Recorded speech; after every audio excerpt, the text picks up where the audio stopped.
What can we learn about our Pennsylvania ancestors through voting records?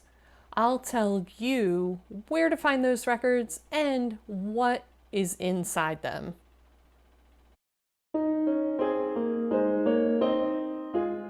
Welcome to Your Pennsylvania Ancestors with Denise Allen.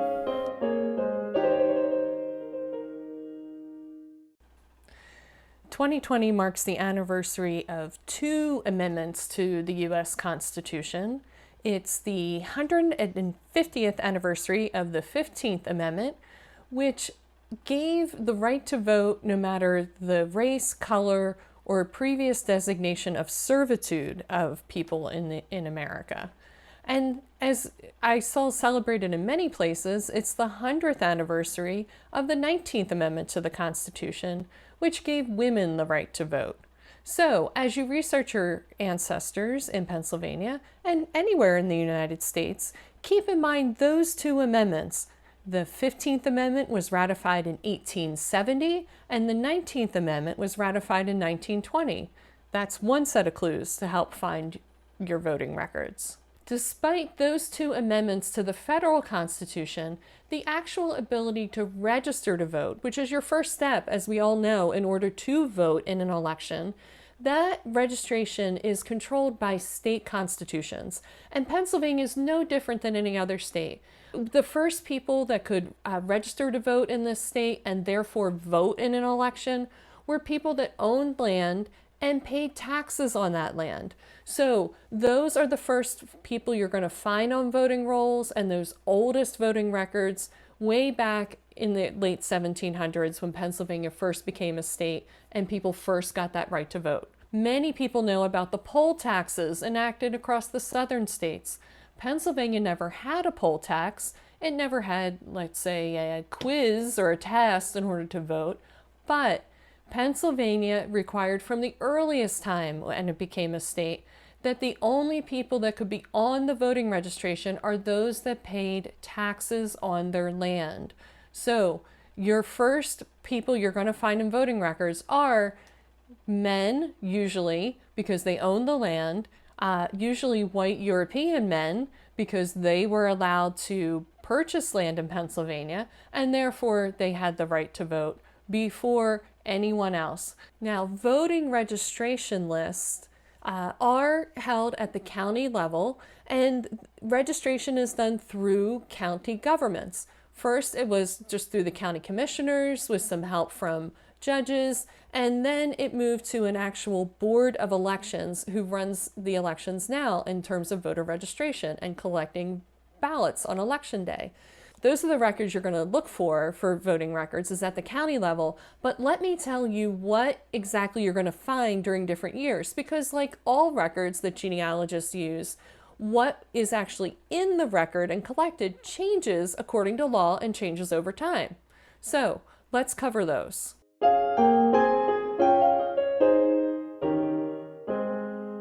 Prior to 1874, there were very few requirements to register as a voter. First, obviously, you gave your name, where you lived within the county, and that would be represented as the township or the borough, and also probably gave your occupation. Not always consistently, but it was often there in the records. And keep in mind that prior to 1874, voting age was considered 21 years of age or older as of the election. And also, you had to be a landowner in that county and pay taxes to the county.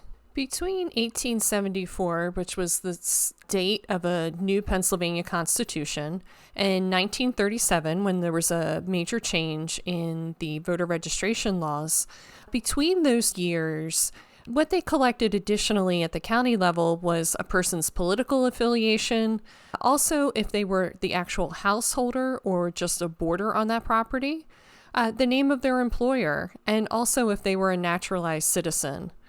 The other requirement to vote was how long you were a resident in that voting district within the county, and that was recorded also in the voting registration records. During this time period, the voting age remained at 21 years old. So if you find an ancestor in those records, you know they're at least 21 or older. Now, in 1937, there was a major change made to the way voters were registered and what was required to register. Gone was the requirement of paying taxes within the county. And now there was also the ability to have absentee voting for the first time. But keep in mind, they also added these additional requirements, which are much similar to what we have today than the previous records in the past. So they asked for additional details such as the length of residence in the county, the former place of residence, if it was in a previous county or a different state. They also recorded the race or color of the individual as well as the sex. So this was a new thing within the registration. If a person was born outside of the state or in a territory, they wanted that place of birth. And if naturalized, all the details around that naturalization. They also noted if the person was a federal or a state employee. And the person actually had to sign an affidavit saying, I am the actual person that, that's registering to vote. I am me, and I'm certifying that all this information is correct. In 1937 in Pennsylvania, the voting age was changed to 18 years old. Federally, the law was changed much later, but for Pennsylvania, it occurred earlier in 1937. Thinking about those 3 time periods as you do your voting record research can help you in finding more details on your ancestors and knowing just a little bit more about their lives. Now, if you like what you learned so far about voting records, please be sure to give me a rating, a review, a thumbs up, and leave a comment. I'd love to hear, did you actually ever find your ancestors in voting records? Either through what I told you now or maybe through your own research. I'd love to hear it.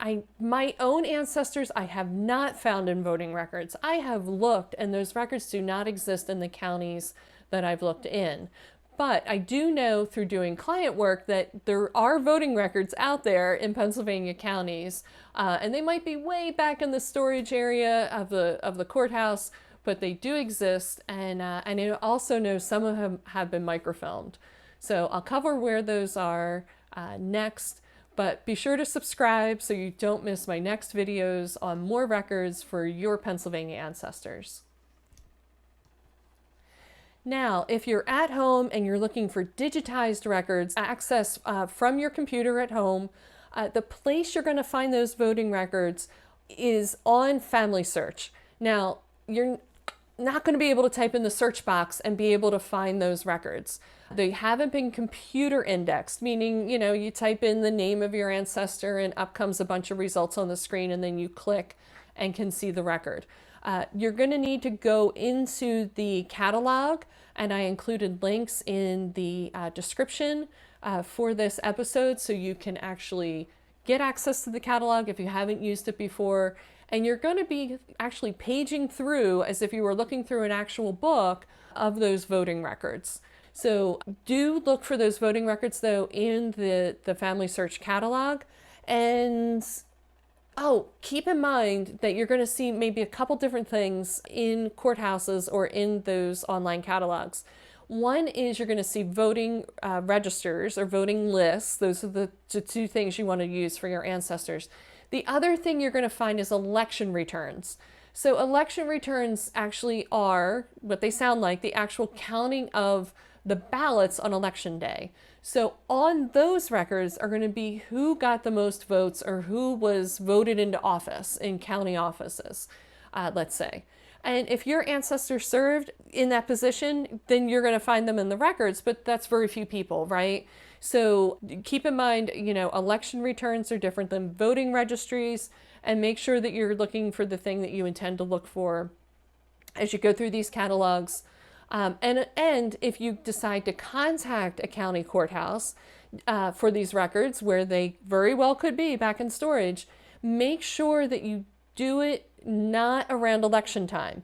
Now, I know this sounds silly, but we're right now, as this video is being released, people are still counting up ballots in Pennsylvania for the 2020 presidential election. You don't want to contact the courthouse when they're in the middle of doing this. That all their focus is on that. You want to contact them during a quiet time when it's not an election season. It's not a primary. It's not a general election. That's just being considerate of our fellow citizens, our fellow public servants. So a good time to contact them might be, after Thanksgiving at this point, as they wind up and maybe get to grab a vacation day or two before the end of the year, as don't we all need a vacation day in 2020?